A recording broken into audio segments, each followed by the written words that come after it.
that first year when we're hoping to make and sell 4,000 tools, we're actually able to make and sell almost 30,000 tools. It takes more time than you think, and your first idea isn't always the best idea. If you're an inventor and you can't build your own prototype, then think of something else to invent. Having your office people right in the same building as the factory, they have a better idea of who we are and what we're trying to do, and buy into our vision better than they would otherwise. Quality is remembered long after price is forgotten. Welcome to another exciting edition of the podcast, The Thought Leader Revolution. I'm your host, Nicky Ballou. And boy, do we have an exciting repeat guest for you today. Today's guest is the founder of an iconic American manufacturing company.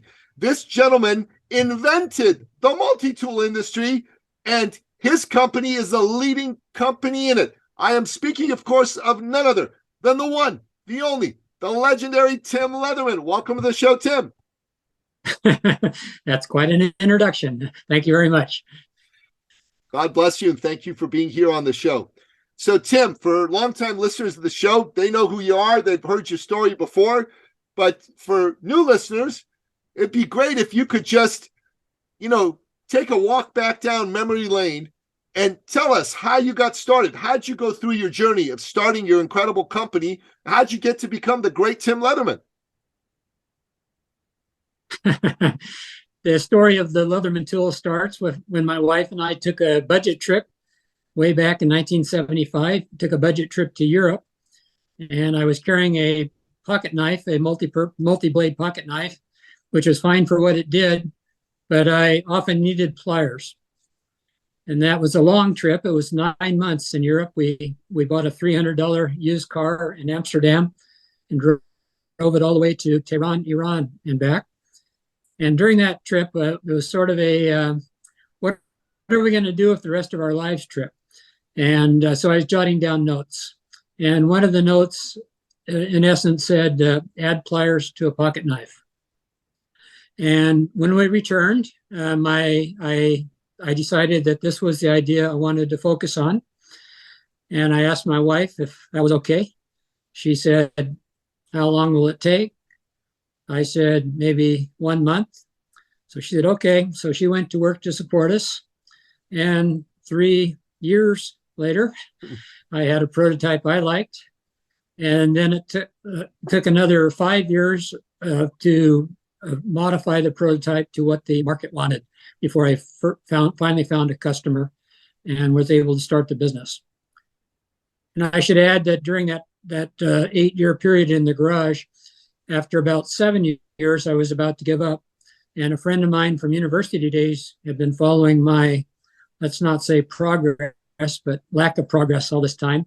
And he stepped in and said, let's be partners. There's still a few things you haven't tried. So Steve Berliner and I are the co-founders of Leatherman. We were able to get an order for 500 tools from Cabela's. And that was what launched Leatherman in 1983. That's 40 years ago. That's an incredible story. So I got to tell you, I'm from Tehran, Iran. That's where I was born. So when you said that you and your wife drove all the way to Tehran, Iran, I'm like, oh, cool. I'd like to find out more about what was that like for you guys? They drive crazy in Tehran, Iran. That's true. They do. And they ice skate just like they drive. Wow. So how long were you guys in Iran for? We were there about 3 months. We had heard that there was work in Iran. And so we went there specifically to find work and replenish our funds. So my wife and I both got jobs and worked in Iran for a while. And then when we did get some more money, we left our jobs and started back west to back into Europe. What kind of work did you do in Iran? I was in charge of the maintenance department of a highway construction crew. Oh, wow. The equipment maintenance. That's pretty cool. What did your wife do? It was an interesting experience. The first day I went on the job, I went out to the construction site and went into the shop, and the workers there asked me, when are we going to get paid? Oh, doesn't sound good. But as it turned out, my wife worked for the vice president of the construction company, and she was quite important to him because her English was fluent and his was not. So I stayed about a month in my job, and then she stayed another month or two in her job, and then we were both able to leave gracefully and continue our journey, come back home. That's fantastic, man. That's fantastic. I love it. Wow. It's pretty cool that you and I have that touch point in common, that I was born in Tehran and you spent some time in Tehran. You don't hear that from a lot of Americans in this day and age. That's for sure. That's true. So you knew that you had an idea you were passionate about. And like a lot of entrepreneurs, you underestimated how long it would take for you to get the idea to come to market.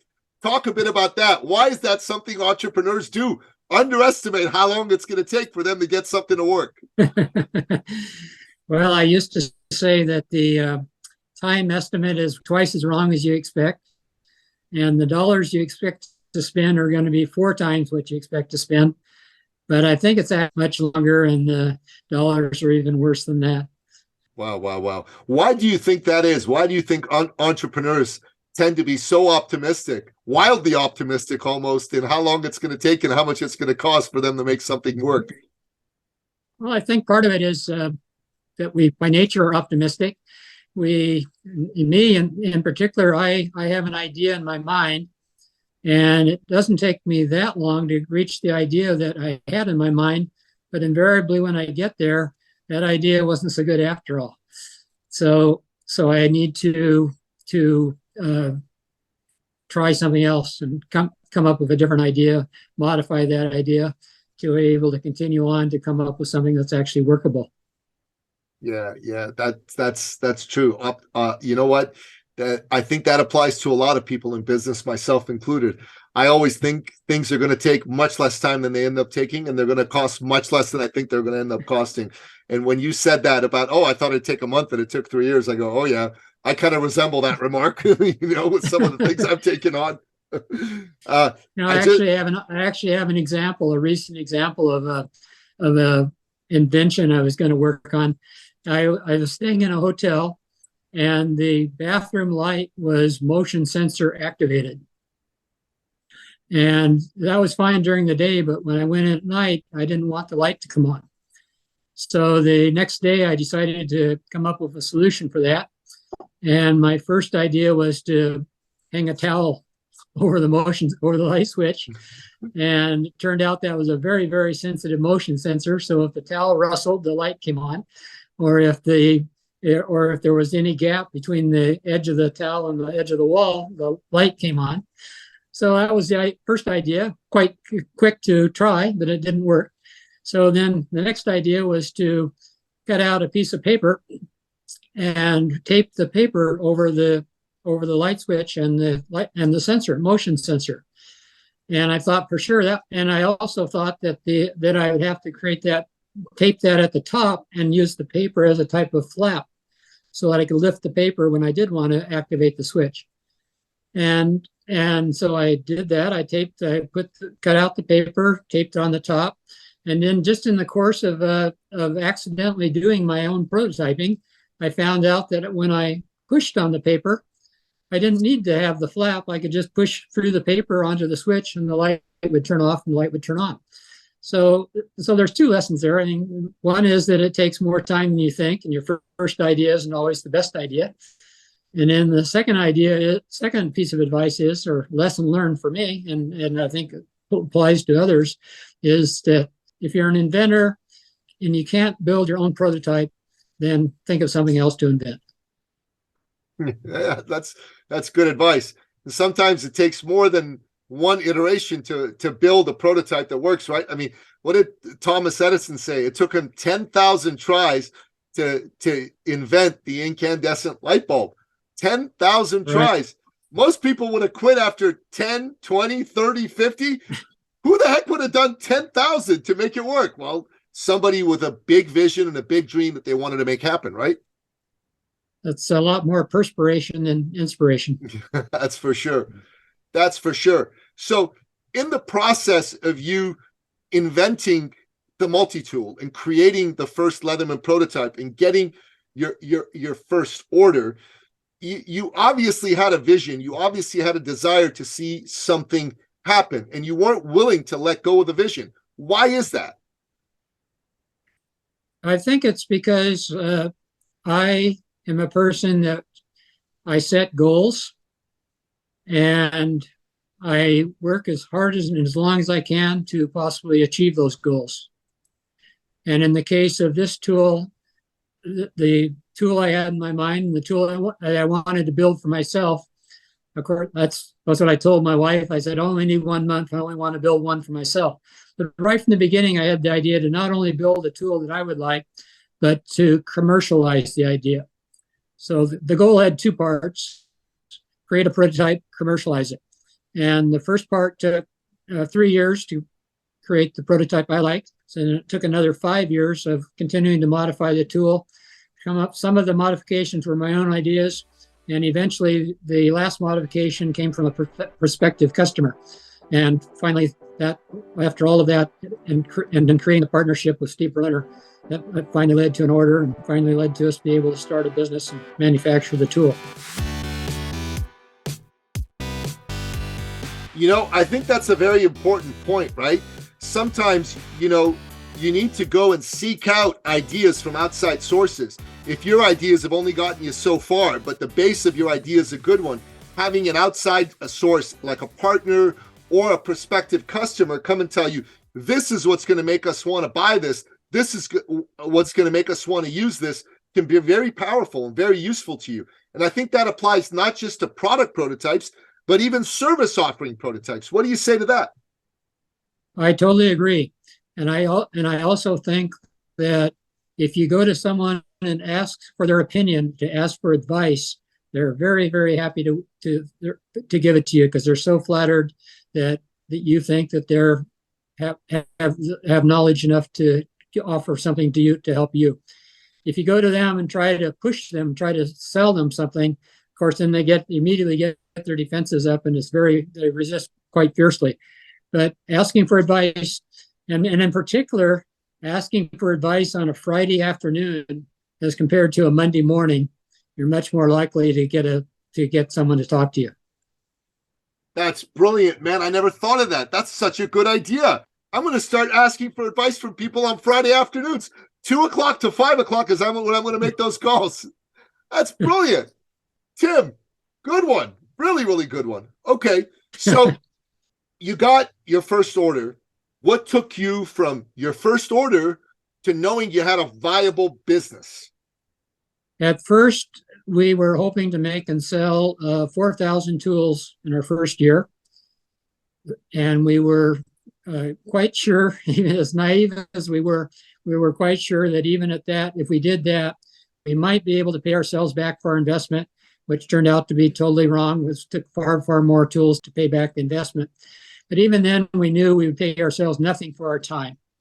So it was really a big risk to take that order for 500 and then hope we could somehow figure out a way to sell the other 3,500. But we decided to do it.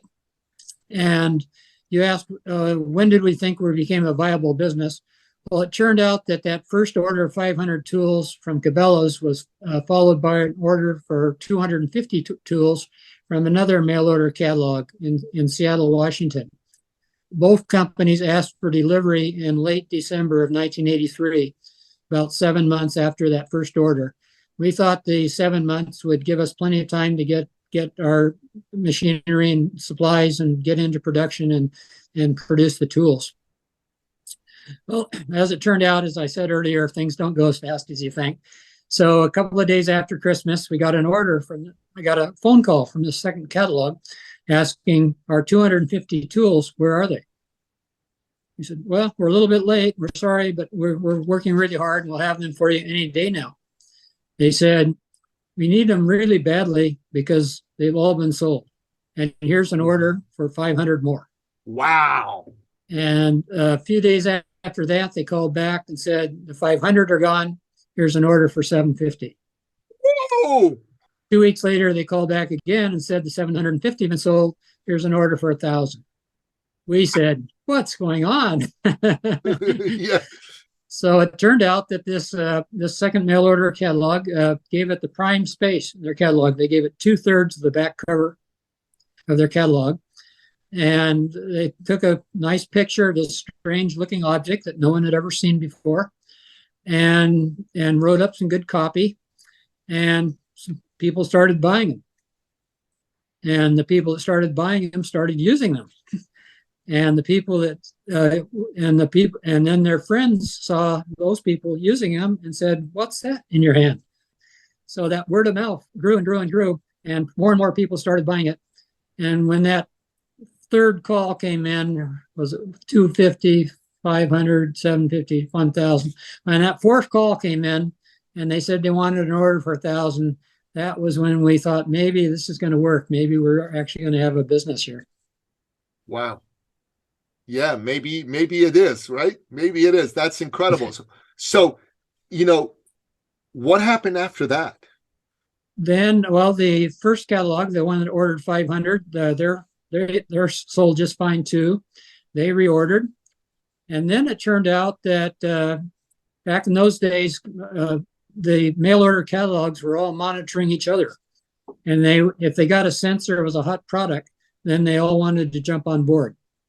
And so we started getting calls from catalogs like LL Bean, from the Sharper Image, even Neiman Marcus, Eddie Bauer, and they all wanted to get a sample and then evaluate whether they wanted to put it in their catalog. Of course, they did. And so that first year, when we're hoping to make and sell 4,000 tools, we're actually able to make and sell almost 30,000 tools. Whoa! And the next year, 70,000. And the following year, 160,000. Until 10 years later, now I'm talking about the original Leatherman tool, the Leatherman Pocket Survival Tool. That one tool, and finally in 1993, we were able to make and sell more than 1 million of the Leatherman Pocket Survival Tool. Wow. A single tool sold over 1 million in a year. Yes. Of course, the selling turned out to be not as hard as we thought once it finally sold a few, but the making became the challenge. And there's one thing to invent a tool, and then there's actually something that's just as fun, even more fun, is to inventing a way to make the tool. And we had to be of course, we were very constrained financially, and we didn't have a lot of money to invest. And so we had to be very creative in how we came up with ways to make the tool. And that was fun too. So when did you go beyond having a single type of tool? So very early in our company history, the so-called experts said, no way you can be successful if you're just a one product company. So within a couple of years, Steve and I decided, we knew we had a tiger by the tail with this full pocket compact tool that would fold up, that had full size pliers, but would fold up and be compact enough to carry in your pocket, and then had 12 or 13 other tools in it as well. And so for us, the second product was just a question of, should we go bigger or should we go smaller? But it should still be a pair of folding pliers. And so we decided to go smaller. And I went out in the shop, and this time about 6 months later, I came back with a product we called the mini tool. We offered it for sale. It sold steadily, but never spectacularly. And it was never more than 5% of our sales. And meanwhile, as I mentioned, the original tool was rocking up to 1 million tools. And so that's when we started. That's to answer your question as to when we started adding more products and why. Okay, so this was only 5% of your sales. What had you be able to come up with a product that also took off, that you had to have another tiger by the tail situation going on? How did that take place? What happened around the early 90s was that there started to be competitors coming out with their own products. They're trying to make a tool that did what ours do without infringing our intellectual property rights. And of course, competition is good, and it pushes us to become better too. And so then in 1992, I believe it was, we decided to go bigger. And it's 1994. And we created the super tool. And within 3 years, it sold 1 million tools within 1 year. After that, the competition became even more. And so we started to become much more aggressive in new product development. Okay, so competition really is what kind of forced you guys to start to think about new products, new innovations, and things like that. So I'm a huge Leatherman fan, as you know. I use my multi-tool practically every day, and I've got several versions of it. I've got a Wave in my kitchen. I've got a P4 in my bedroom. In my main office, I've got a Signal, and I've got tons of other multi-tools just scattered around the house because I think it's the coolest thing in the world. The other day, I couldn't find my regular EDC pocket knife, and I'd made a steak, and I didn't have a proper knife to cut the steak with. There was my multi-tool. I said, I wonder if the knife's going to cut a steak. Let me check it out. Lo and behold, it cut a steak beautifully. I ate a steak with my multi-tool knife, right? And I cleaned it off nicely and whatnot. And then, you know, the same day I had some packaging. I was trying to rip it open, but I couldn't, right? They had some really strong tape on it. So I took my multi-tool. Now, I made the mistake of putting my hand in the path of the knife, and I gave myself a nice cut as it easily cut through the tape. You know, so don't do that. Don't put your hand in the way of the knife. It looks like a relatively small knife, but it's sharp as all get out. We have a word for that. You became a Leatherman blood brother. You got it, man. Here you go. We're rubbing our blood together, my friend. So that's what happened. But to me, I really think the Leatherman multi-tool is a fantastic thing. So you guys had a sale around Christmas time for one of your Leathermans, one of the smaller ones. I forget it. So I ordered about 10 of them. They were on at half price at the Leatherman website, and I started handing them out as Christmas presents. And my lady, who is a very feminine woman, who is not into things like knives and tools, she loves her multi-tool. She loves it because it's got that kind of lime green color to it. I think it's the Micron, the Leatherman Micron. It's just like lime green. She loves that. Micra, yeah. Yeah. It's the Micro. Sorry, that's right. The Micro. Yeah, it's fantastic. The one that opens to scissors instead of pliers, right? Yeah. So she loves it. Yeah. She thinks it's great. And, you know, I got to buy them at half price. It was a great Christmas present to give away. So I thought that was fantastic. You were starting to list some of your uses for the tool. Yeah. The other day, someone asked me what I use my tool for. And in my letter back to him, I listed them. And I'll read you my list, all right? Go for it. All right. So I used it as a hammer to push a sticky sliding latch for a door on an outdoor storage cabinet. I used the scissors to cut thread. I used the pliers to push and pull a needle with thread through thick material. I used the knife to open envelopes, the regular knife. I used the scissors to trim a split fingernail. I used the diamond file to file off the remaining part of the split fingernail. I used the large screwdriver as a pry bar. I used the scissors to cut hockey tape that I couldn't tear. I used the pliers to adjust the nose pads on my eyeglasses. I used the knife blade to open boxes and to cut packing tape, same as the one you did. I used the serrated blade to cut up boxes for recycling. I used the wire cutters and the pliers to cut and bend a wire to make a hook for a Christmas ornament.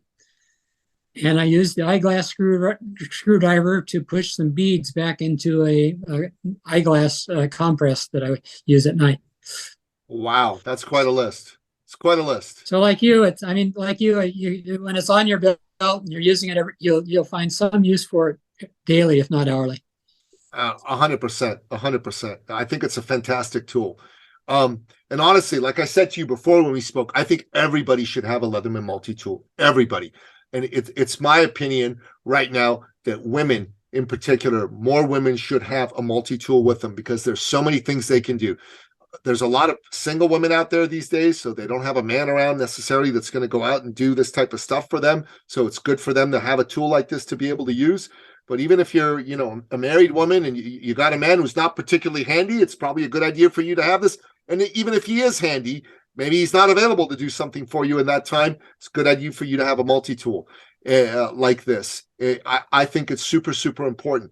The other thing that I think is important is young men. There's a lot of young men today who aren't being taught how to be handy, how to use tools and things like that. I think there's a great opportunity for young men to say, hey, tap into that side of you, that side of you as a young man that is, capable, that can do things, that can have tasks. Own a Leatherman, start using your Leatherman. It'll give you faith in your skills. I was a fellow growing up. I had zero handy skills. Like I was an egghead. I was an intellectual type of guy. And then I got into sports and I started to get a little bit more handy. It wasn't until my 40s that I became handy. Can you believe it? And you know how I became handy? I became handy by using my Leatherman multi-tool. And I think that's an absolutely fantastic thing for folks to learn. So I think these are some markets that ought to be buying tools. And I think if marketed to, there'll be a lot of folks in both these markets who'll be interested. Younger men under the age of 25, I think a lot of those guys can and should be buying the tool. And any woman who doesn't own a multi-tool should buy it for herself. Don't buy it as a gift for your boyfriend or your husband. Buy it for yourself. That's what I have to say about that. All right. I'll hire you as my salesman. There you go. You can make a better sales pitch than I can. I'll be your marketing and branding consultant too, man, because we got to put some good videos together. There's another Oregon-based company that competes with you guys, but they make really good marketing ads for their knives. That's Gerber Knives. They got an ad called Hello Trouble. I don't know if you've ever seen that ad. It is the greatest ad for knives that's ever been made. It's one of the greatest ads, period. I got into knife collecting because I watched that ad, and I still don't own a Gerber knife. I ended up buying knives from other companies because the guy at the Cabela store told me Gerber's knives aren't that great. Here, buy a Benchmade instead. So I thought that was funny. But they know how to make good ads and messages. Okay, so you guys, let's stop the digression. That was fun. But let's go back into the story of Leatherman. So you started to create other products. Now, which one of your products really started to shine? Which one of your products did the market go, we can't get enough of this? So when did you know you had something that was even bigger than those million sellers that you created? The next revolutionary product for Leatherman was the Wave. Yeah. And to this day, the Wave is still our most popular tool. Everyone loves the Wave. We have a lot of tools that are directed more towards a specialty use. But if you're just introducing yourself to Leatherman, the first place to start is to look at the Wave. And then if you want something more specialized, then consider some of our other tools. So why do you think the Wave took off the way that it did? Because that's my favorite tool, by the way. That's the one I cut my hand with. That's how I became a Leatherman blood brother. That's how I had steak. I had it with my Wave knife. What is it that made the Wave so popular? The first thing is the comfortable handles. When you use the pliers, it has rounded edges, and it doesn't. Prior to that, the edges of our handles tended to bite into your hands a little bit. Some people, I remember some people had said, "Oh, if you can't stand a little pain, you're not a real macho man." But once the Wave came out, everyone's, thank you, we love this. This is so comfortable now." Yeah, and then I think the other key feature on the Wave was that the 4 of the blades open from the outside, open quickly, and then every blade locks. So I think those 3 things were the keys to the popularity of the Wave. Yeah, it's fantastic. It's a fantastic tool. I'm a huge fan. So as Leatherman has grown and you've had more and more competitors, what do you believe has allowed you guys to still be the big kahuna in the world of multi-tools and basically beat off all comers, because you're still the biggest and the most popular multi-tool company out there. Correct. I think the first thing is that we put a extreme focus on quality. I think the next thing is that we've been doing this longer than anyone else. We have more mistakes and learn from them, and we were able to provide for the consumer. I think a third factor is ties into my product philosophy. My product philosophy is that a Leatherman product, we want the greatest functionality with the highest quality in the smallest space with the least weight. And every designer at Leatherman, that's our guidelines for what we're trying to do. And I think by coming up with the best blend of those four criteria that we can, allows us to provide the best product for the consumer and better than our competitors. So you make your products in the USA, right? And correct. Not all your competitors do that. Why is that important to you to make products in America rather than shipping off your manufacturing capacity overseas? Well, there's many reasons. One reason is that it's much easier to control and maintain quality when you have your own factory in your own home city than if you're trying to go back and forth to a subcontractor factory 8 time zones away. Another thing that makes us having our own factory here in Portland, Oregon, is that not only the factory people are able to know the quality standards that we expect, but also having your office people right in the same building as the factory, they know more, they have a better idea of who we are and what we're trying to do and buy into our vision better than they would otherwise. So I think those are two reasons for doing our business here in Portland, Oregon, doing the vast majority of our work in the United States. Another reason is that we started here in Portland, Oregon. It's my home city. And if you ask me in this whole Leatherman journey, what is the thing I'm most proud of? I'd say it's the jobs created. And because the Leatherman tool turned out to be its own market category, it wasn't a pocket knife, it wasn't a hand tool, it was a pocket tool, a multi-tool. And it turned out to be a whole new product category. So those jobs created didn't cannibalize anybody else's job. It added to the world's supply of jobs. So I'm really proud of that. I'm really proud that they're created here. And for all those reasons I just listed, that's why we do our manufacturing here in Portland, Oregon. And we'll continue to do our manufacturing here in Portland, Oregon as long as we possibly can.